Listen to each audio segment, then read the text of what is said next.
Okay.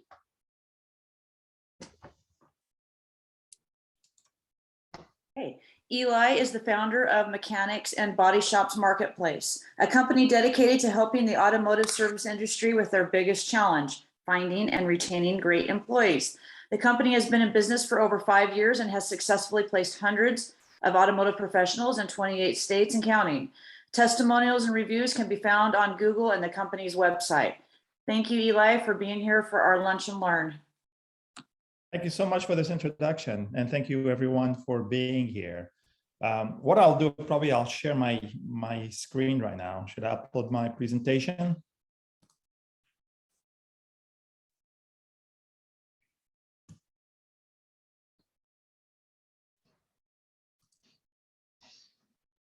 Okay. Can everyone see this? Mhm. Okay, I'll make it a little bit bigger. All right, so let me get started by telling you a little bit about us and why we're here. I think this is, we have a huge problem right now with finding, as you know, skilled workers in general. And I'll talk about the problem because I think it's important to understand what the real issues are and how can we go about finding solutions, right? So a little bit about us. I think the introduction was here. Just a couple of things. I'm getting this pop-up about admitting people. Maybe that's because I'm presenting, or can you accept them on your end? We're accepting them, Eli. You just Okay. continue on with what you're doing. Okay, great. So, so one thing I want to say is one of the reasons we have some of the issues we have in the industry is that, and we see it every day. We talk with automotive technicians, hundreds every week, literally. And sadly, we see, and they all share with us some of their challenges and why they're leaving the current place where they're at. And there are a lot of, you can also go on Facebook groups, you can read it. And there's unfortunately a bad reputation that some bad apples have created. And it's creating technicians to say, okay, I'm done. I don't want to work in this industry anymore. And they move on and they go do other things. So one thing we have created is there are some great businesses out there that are doing great work and taking really great care of their employees. And what we want to do, we want to help these people stand out and be more visible to attract talent and employees to their companies. So we created this program called the Mechanics Marketplace Best Workplace Program. It's a free program, there's no cost. There's some vetting that we do because we don't want just anybody to be in there. But it's a way for, I'm sure all of you fall in this category, be part of this and stand out. And it helps you also in terms of search engine optimization, getting people, and I'll be happy to share more information on this, but it's critical to distinguish yourself as part of recruiting. You want to stand out. You want to say why you are unique and why people should come and work for you. And this is one way of achieving this. So let me move on and jump right into the topic here of the problems. You know, first of all, we have a nationwide problem of a big shortage, 7.6 million people. This is not just automotive, this is all industries, but of course it affects us. We've had a chronic shortage of automotive technicians for many years, and you are very well aware of it. And the other thing that is happening, which is also a big challenge for us in the industry is, and this is a statistic that came from the US Bureau of Labor, the separation rate means the people that leave the companies go work elsewhere. Last year, and I think a lot of it had to do with COVID, it's very, very high. This is saying that more than half of the employees at a shop quit last year and went to work elsewhere. And again, this is statistical, and it's kind of, I think it pertains to last year specifically. But it is a problem, right? I mean, we want to retain the people. Once you hire them, you want to keep them. So it's very important not to just to get them in the door. You want to get them in, and you want to keep them. You want to make sure they're happy and they stay with you for a very long time. So let's look at the tools for finding these employees, technicians, but it's not just technicians, but service advisors and whatnot. So what are those problems? Why aren't you able to find people? So the one big problem is that the industry is extremely fragmented, right? There are literally over 100 job boards. There are, I can name at least 30 job boards that are active in the automotive space. And all these people are vying for your business, and they're all out trying to get all these job seekers, right? They all want to prove that, hey, I can get you applicants. Why don't you post an ad on my job board, right? So what happens is that now they're all fragmented. Well, where do you go advertise? You advertise on Indeed, or you go on ZipRecruiter, or you go on Career Builder, why not? The reality is they're everywhere, right? Because all these companies are spending money to attract all these people to their job boards. And now they're spread out all over the place. And we're going to talk about it later on as one of the tips. So that's one of the issues. So what happens is that there's not enough applicants on any one given job board. One statistic from Indeed, for example, they claim that there's one applicant for 1.9 jobs. That's the average right now. But what they don't tell you is there's only 1 in 10 qualified applicants on these job boards. So in reality, there's one qualified applicant for every 19 or 20 jobs. So that's one of the problems. So, and that also is related to the next problem, which is poor screening. They don't, once you post a job on any of these job boards, you end up, if you're looking for a technician, you end up getting, you get machinists, you get drivers, you get welders, you get everything, right? And you get people from outside the country. And now this is one new thing that we've noticed. We're getting a lot of applicants from outside the country. That's one way they're trying to fill the pipeline of showing people, hey, we got a lot of applicants for you. Well, guess what? I don't need someone from Zimbabwe to come work in Seattle. I cannot even bring him here, even if I wanted to. So, and that's a challenge, right? And the last part here is that 40% of the job seekers are not on these job boards. They are, there's a lot of word of mouth, and we're going to talk about that. So they just go in, they drop in, they fill out an application and apply for a job, or someone tells them about the job, they go, they interview, they get the job. So you don't find these people. So very, very fragmented, which makes it very challenging, right? So let's talk about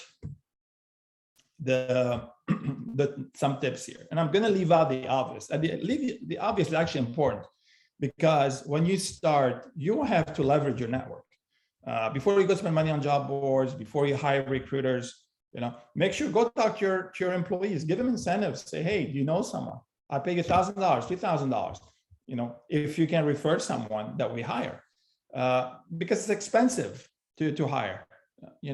Your time isn't free, and some people ignore that or forget about this. Your time is very valuable, and if you're spending a lot of time trying to recruit, you're basically missing out on things you could be doing for your business.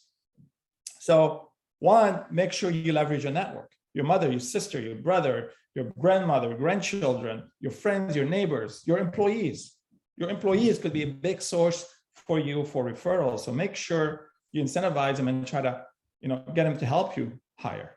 So that's what I call the obvious. I'm assuming you guys do this. You post a sign on your front window in front of the shop that you're hiring. You have a Facebook page. You got to do that as well. So that's what I call the obvious. And I'm hoping that all of you are doing this. So let's jump to my tip number one. First tip And this is, if I have 3 most important tips to give you, there's just one thing you need to leave this place with, is this first one. You need to write a compelling and search engine optimized job ad. So what do I mean by compelling? So this is actually 2 pieces to it, right? The first one is compelling. You want to make sure that people are, first of all, your title has to be interesting for people to click on it. And then the content you have in your ad has to make it, oh, wow, I really want to go work there, and have them click and apply. So, and how do you make it compelling? I mean, I see hundreds of job ads, and they're all very similar, and they don't stand out. And you got to make yours stand out. And you have to think about, what makes my place so unique? Why do my employees like to work here? And I hear the general, oh, we're an independent family, family shop. And yeah, but so do the other 100 shops around you. So what else did you do that's compelling? Why should someone come work for you, really? What kind of culture do you have in your company? Or the other way is also to look at the pain points that, let's say, a technician or advisor. We're going to talk about these 2 because these are the most predominant positions that you guys hire for. But there are others, parts people and porters and so on and so forth, service managers or general managers. But essentially, when you post your ad and you ask yourself, why should people come and work for me? You got to be able to answer that. And sometimes people know it, but they don't articulate it. And that's what you need to do in this job ad. You have to write it down and also touch on other pain points. If you're trying to hire someone, let's say from a dealership, you want to say why you are better than a dealership, why they should come work for you, and try to highlight these advantages. So you want to poke a little bit on why these people aren't happy where they are and why they should come work for you and why you are unique. So we actually, when we work with our clients, we spend, that's how we start. And we spend, 45 minutes on the phone asking them about their business, understanding not just, okay, what do you pay and what kind of person you're looking for, but what is so unique about your shop and why should we try to get someone in, and how do we articulate this in the ad? So that's number 1. And by the way, I mean, this is not just for the job ad. This helps you in your messaging. When you meet someone down the street who wants to come work for you, you got to be able to articulate the story. You got to go tell this people to your employees. You got to be able to go tell the story to your neighbors, why people should come and work for you. So that's number 1. The second thing, you want it to be search engine optimized. So everything these days runs on search engines, whether you're on job boards, whether you are on Google, everywhere is driven by search engines. And by that means, those determine what ads the job seekers see when they go look for a job. So you want to make sure that your ad appears on the first page. And hopefully maybe it's the first one on the list. You don't want to be on page 2 or 3 or 10 because no one goes there, right? They basically look on the first page. There's usually 10 or 15 or maximum 20 jobs listed. And you want to make sure your job is in the top 10, because that's where they're going to look and that's where they're going to apply. And then they're going to move on. So there are a lot of great articles on search engine optimization. You can go read up on it. And that's a separate topic by itself. But you need to understand this. And search engines have become smarter. It used to be where, okay, I'll just type in the word automotive technicians 50 times on my job ad, and then my ad will appear first. And that's how they used to work 10 years ago. And now they've become a lot smarter. And in fact, if you try to do this now, they will penalize you and they won't show your ad up on top. So you have to educate yourself a little bit on how search engine optimization works. But number 1, you have to make sure you have this compelling and search engine optimized ad available, and also for you to know how to articulate that message. The second thing goes back to the shortcoming I talked about before. You cannot afford to just go to one job board and wait.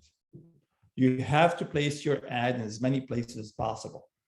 This is the example, and I'll have some fishing analogies here, but essentially you have to go to this lake and throw as many lines as possible to catch the fish. You cannot just put one line down and say, oh, well, okay, and wait for a month. Oh, I didn't get anything.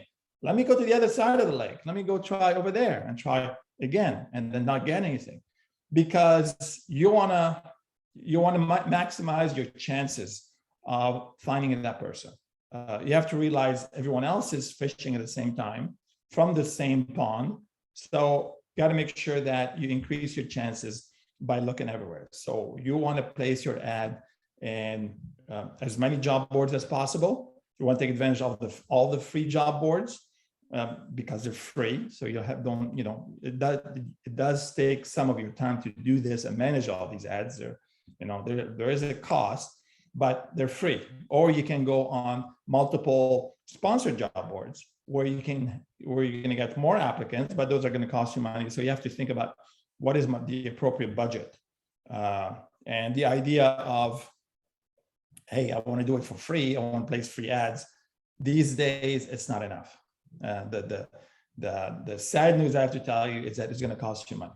It's going to cost you money on job boards. It's going to cost you your own time. So let's go to the next one. You have to scout all the time. It's not something, at night, I'll come in the office in the morning, I'll see if I have any applicants, and then on my way out, I'll check to see if I have any other applicants, and I'm done. And hey, I'm tired of the weekend, I have a lot of things to do. Well, forget about weekends. I'll just do it during, or maybe a little bit on Saturday morning.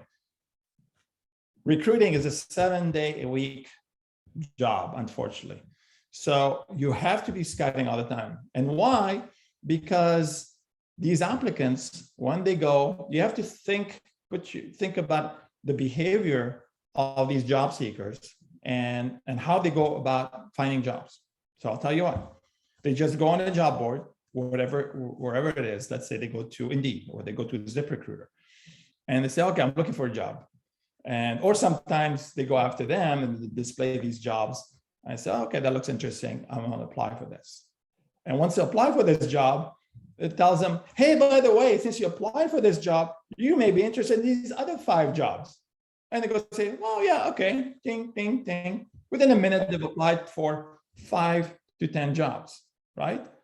So what happens? Now, all the people who have posted these jobs are out, responding to it. They see, oh, I have an applicant.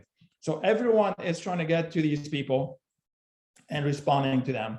So you have to always be looking, you have to always be alert, and just make sure you catch them when you can. Along with this, you have to act very fast. So the best time to be able to, and this is where you want to avoid the ghosting. You have the big ghosting phenomenon. There's a huge thing happening these days. If you don't get to them in the first, your best chances, I have to say, of getting an applicant is to respond to them, get them in the first 30 minutes. After 30 minutes, your chances diminish significantly. Wait 6 hours, wait till the next day, your chances are almost zero of getting that person. Because remember their habit, right? They've applied for all these different jobs. A lot of people are responding to them. If you're not one of the first ones, sorry, someone else is going to get them. And they say, oh, shoot, I responded to this guy and he never got back to me. And you hear this all the time, right? So you have to act fast. And this is the second high, again, out of 3 top things, this is also another one, I give it a 10. So this is acting very fast is extremely, extremely critical. So an applicant is kind of like, has an expiration date. So you have to make sure you get them before that expiration date. Tip number 5. Okay, you got this applicant. Great, you connected with them. You spoke on the phone. He's coming for interview. Comes in for the interview. Awesome. And then you start asking questions. You have to treat your interview like a date, which means you have to. What do you do on a date, right? First of all, you don't talk about all the bad things about yourself. which I've seen some business owners do. They interview a candidate and they tell them about all these, oh, this bad technician, it was horrible. He did this and this and that. And this other guy doesn't know anything. Well, that's not what your new prospect wants to hear. He wants to hear, why should I come and work for you? So tell me a little bit more about your shop. So you have to really sell yourself. And I'm going to get into the selling part of it. But it is about promoting the great things about your business, why someone should come work for you. And you don't want to interrogate them. You want to listen to what they want. And then just treat them with respect, listen to what their needs are, listen to what they're looking for in their next job, and see how you can give them the answers, how your business is the good solution for them. Now, of course, you have to kind of assess their skills. You're going to do all this, right? You're going to ask them, hey, do you know what a PO300 code is? Do you know how to diagnose a CAN network? So you're going to ask them the technical questions, but also you want to do it in a give and take, right? Because you want to get information from them, and you also want to give them information. You want them to leave that interview feeling, oh, this is really good. It's like a good place I want to work. So this is a tip that I mentioned earlier. You want to sell, sell, sell. So these days, it's a job seekers market. So you want them to come work for you, you have to sell them. And some of us don't like to do this. Some of us are shy. Some of us don't have the personality. But you have, as the owner, the chief operating officer of your company, you are the coach, you are the leader. You have to sell your business and tell the other person why they should come work for you. And in many cases, the way these days people are hiring and are being successful, they're rolling out the red carpet. They say, hey, what do you want? Oh, I'd like to have health insurance. I'm looking for $40 an hour. I need this and this and that.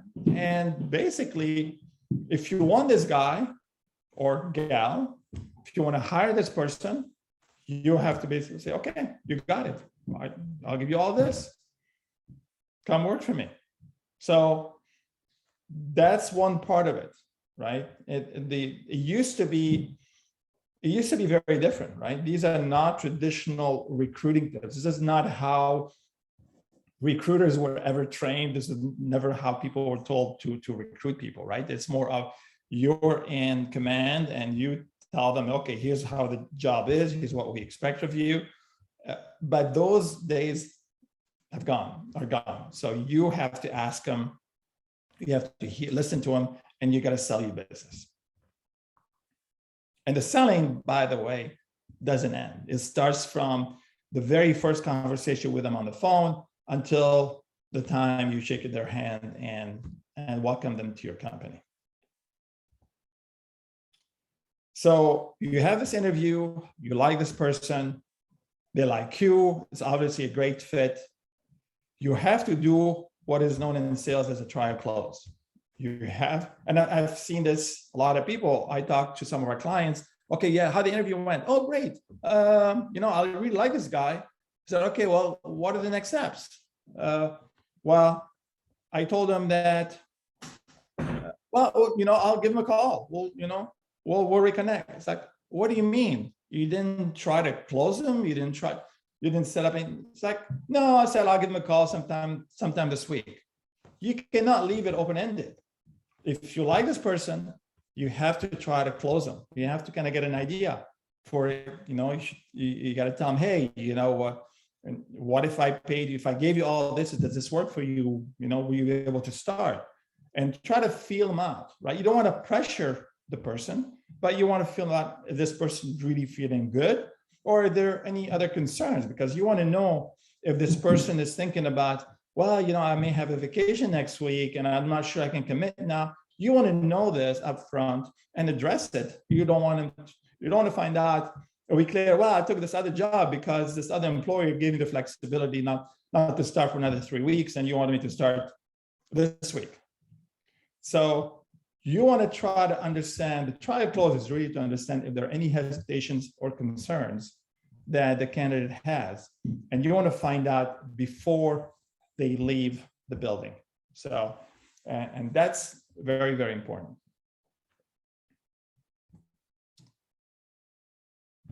Another thing in the interview, I say, don't tell them, ask them. So what does this mean? So you want to listen to them. You want to ask them questions. You want to hear what they want, and you want them to know that you are the type of boss who is a listener, who will try to understand what they want and try to accommodate their needs. So this is very important. Again, it goes back to the interview process. I mean, interviewing is that's a good at least hour we can talk about at a different time. But these are, I'm just giving you a few tips on the strategies. So when you talk to them, you want to make it look like it's a team environment, and then you care about the thoughts, you care about what they're looking for, the type of environment. So don't just force them to, okay, I need you here by 8 o'clock tomorrow, or you want to try to avoid the statements that make them feel uncomfortable. Or so again, we're talking about candidates that you want to hire, right? So if the person is not qualified, all bets are off. All these things don't apply. You do whatever you want. But if you have someone that you really like and you want to hire, you have to be careful how you communicate what you want and understand what they want. So you do a try close, you really like this person, they want to come in, you kind of sort of agreed on the pay. Don't wait till the next day. Don't wait another week. You have to make an executive decision. So, okay, I want to hire this person. Okay. And you have to make that decision. You cannot be indecisive, because guess what? They're walking out of your building, they're going to another interview. That's the way it is. And if someone else offers them a job, they're probably going to take it if it's a good job. So now the risk goes up 100% once this person walks out. So when you try to close, you want to kind of say, okay, here's how much, you want this. Okay, you want $25 an hour. I'll pay you $25 an hour or benefits. Make sure he says, yes, it's everything I want. Everything is great. What you want to do is get the references. So, okay, give me your references. Everything checks out. You'll have an offer tonight. And you don't want to wait till the next day. The moment this person, the candidate walks out, you take the names, you call the references. And if they check out, by the end of the day, you should call them and make them another offer, because that's how it is. Again, this defies all the rules of recruiting, but we're not in normal times. Typically, you want to take your time. You want to make sure that it's the right person. You want to have multiple interviews with your employees. You have to speed up that process and do it all in that one session when you're with them. You want them to come in and meet some of your other people, your advisor, your other technicians, your foreman. Bring them in and do all this at the same time and be ready to make that decision now and then. That's how you need to move forward. So don't delay the decision. You like the person, pull the trigger. And finally, close the deal. So that last call, well, after you do the trial, everything is good. You have to get them on the phone. You have to maybe bring them in again, give them something in writing. You cannot just give them a verbal offer, because you want something that looks more formal. You want to make sure that, yes, you are serious. You do want to hire them and you have an offer here. It's not just, I've heard this, well, if you like it, you can come in and work for me. I've heard some shop owners say that. What does that mean? If I'm a candidate, well, is this an offer? Is this serious? What does it mean? You can come in next Monday, come in when you're ready. That's not a job offer.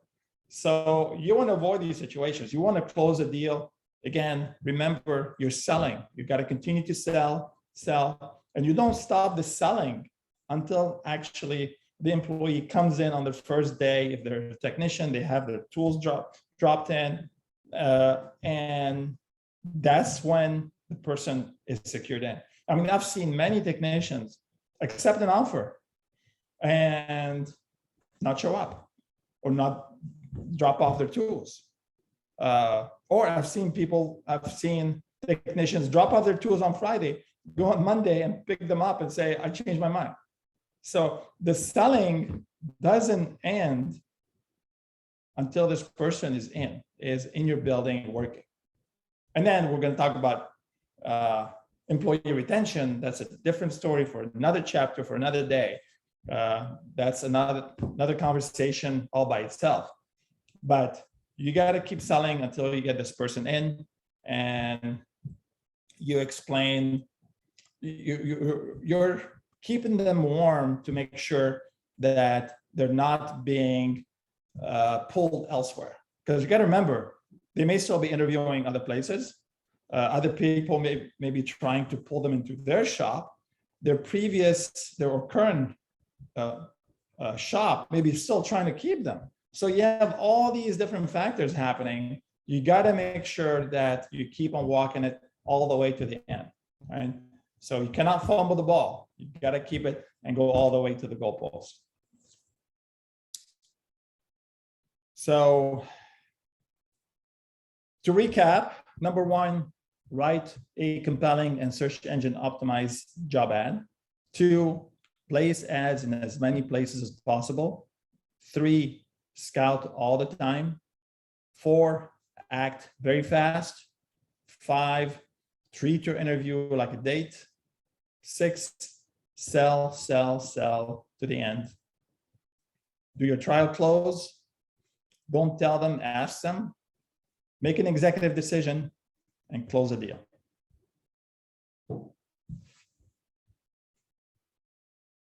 So that's these are the 10 tips that I wanted to share with you today. One thing I wanted to, just so you guys know what we're doing, I didn't talk too much about our vision, but our vision is to solve this problem of the fragmented job board industry. We are working, while we do our recruiting every day, we are building a platform that we call, the industry has called a deep job platform, which is a platform for a specific industry, in our case, obviously the automotive industry, and bring everyone together to network and also all be in one place, have a lot of value added capabilities. And when you want to go look for an employee to hire, you can go in one place. You don't have to worry about it going all these different places, because they're all going to be there. And they're going to be there not to look for a job. They're going to be there because of all the other things and value added functions that we are going to be providing on this platform. So we're raising money for this. We actually had a number of business owners who are interested in contributing, because it's really solving a problem that the industry needs. And it's also long-term, could be very financially rewarding. So it hits both the benefits. So if someone has an interest, want to learn more, please send me a message and I'll tell you more about this. The other thing I want to tell you about is, again, the best workplace program. If you are interested in this, again, there's no catch, there's no cost. It's a program that will help you. We will vet you. That's one thing I'm going to tell you. Make sure you do qualify. But once you do, you're part of the program, and you get this. You get to display that badge on your website, which, by the way, will provide you. It will help with your search engine optimization. So, because we are a domain authority, if you link to our website, if anyone is looking for a mechanic near me, for example, on Google, your website will have more relevance and will appear. So it will also help you attract business. So that's all I have for you today. I want to thank you for your time. Thank you for listening to me very patiently. I hope that you were able to get at least one good idea that will help you recruit something for your business. So at this point, I will stop talking and listen to some of your questions.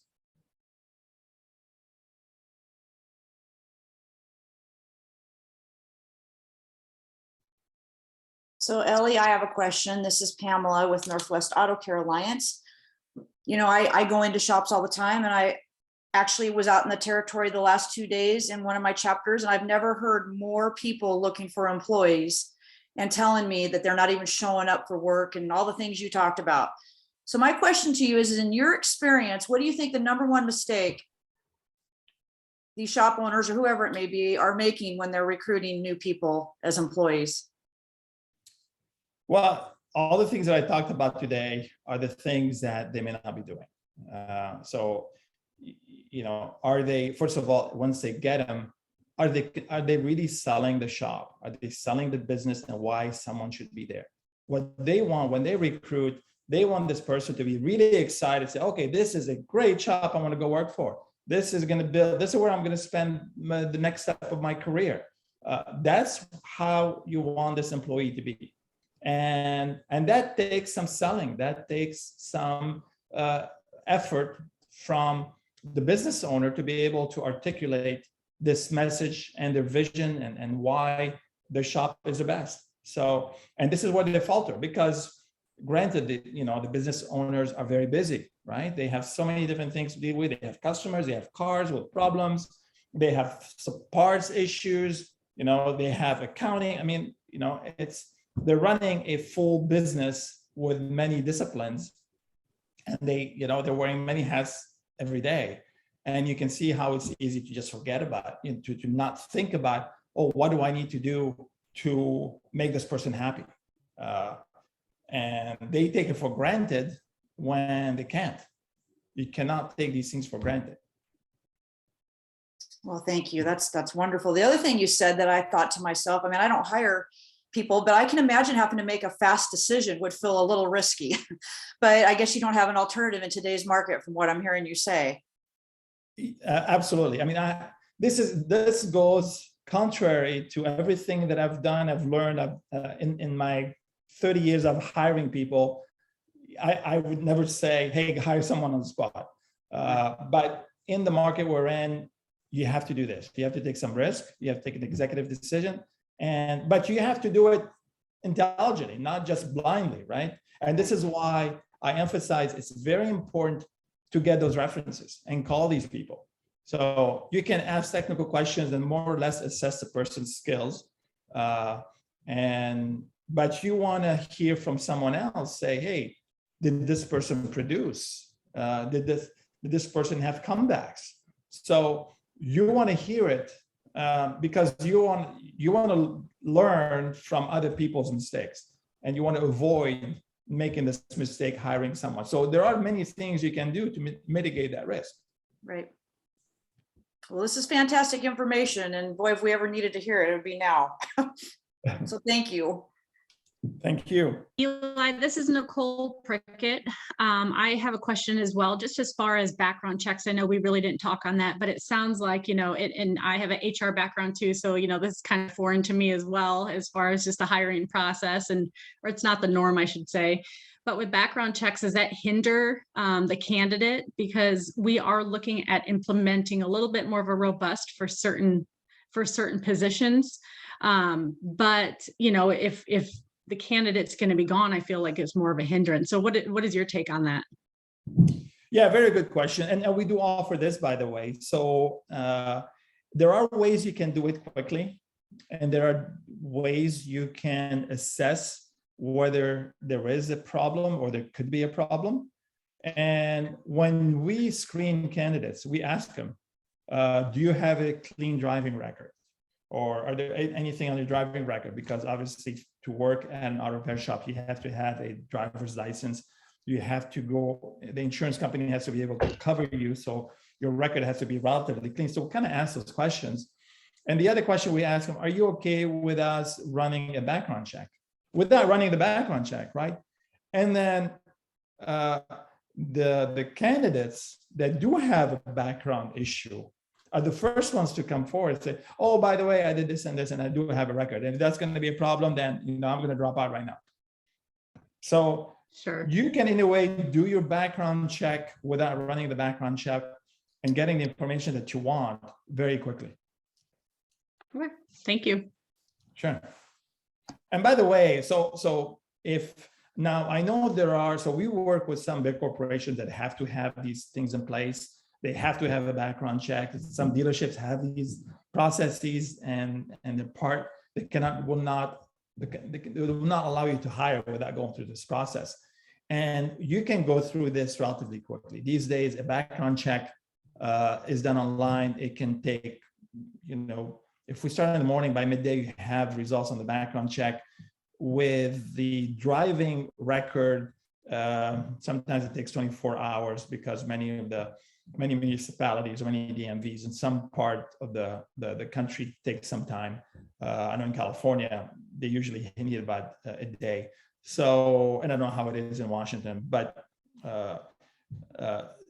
within 24 hours, you can get that. And you can always, if you want to, I'm not saying that don't do this. If you think that's something that you really believe that's required, you can tell the employee, I'm hiring you, and your job offer is final predicated on passing the driving record and the background check. So you can always make that and move forward.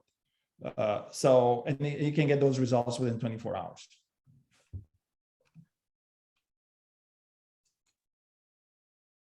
I have a similar question. This is Fred O'Hara.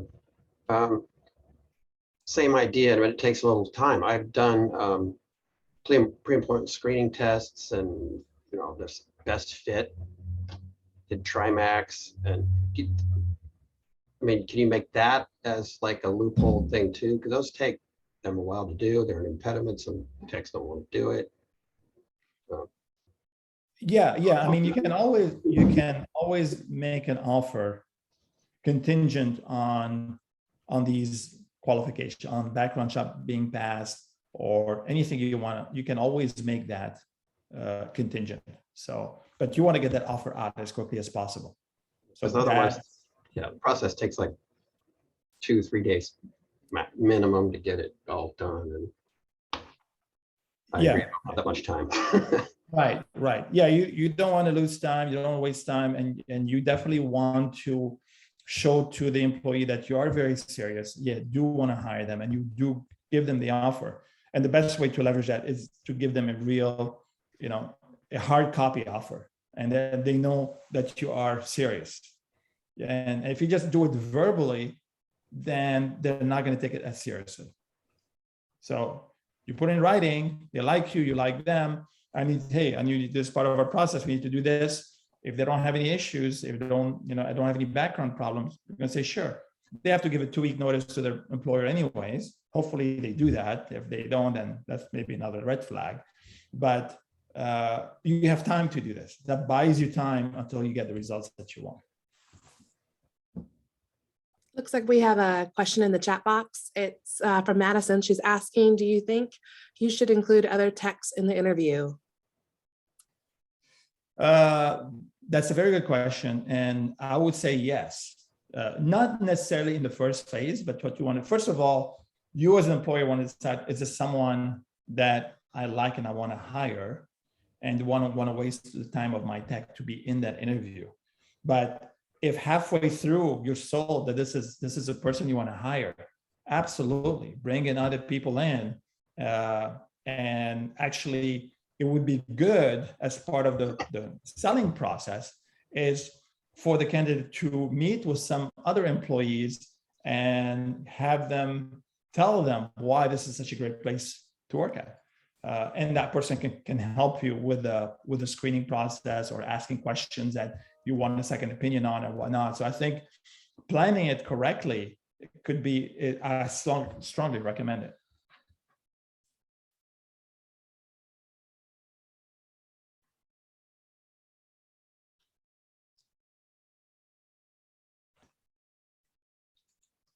I don't have my chat open. I don't know if there are any questions there. I apologize. Did I miss any questions? No, it looks like we're good, Eli. We want to thank you very much for coming on and joining us today. Did Anybody else have any questions for Eli before we close this lunch and learn?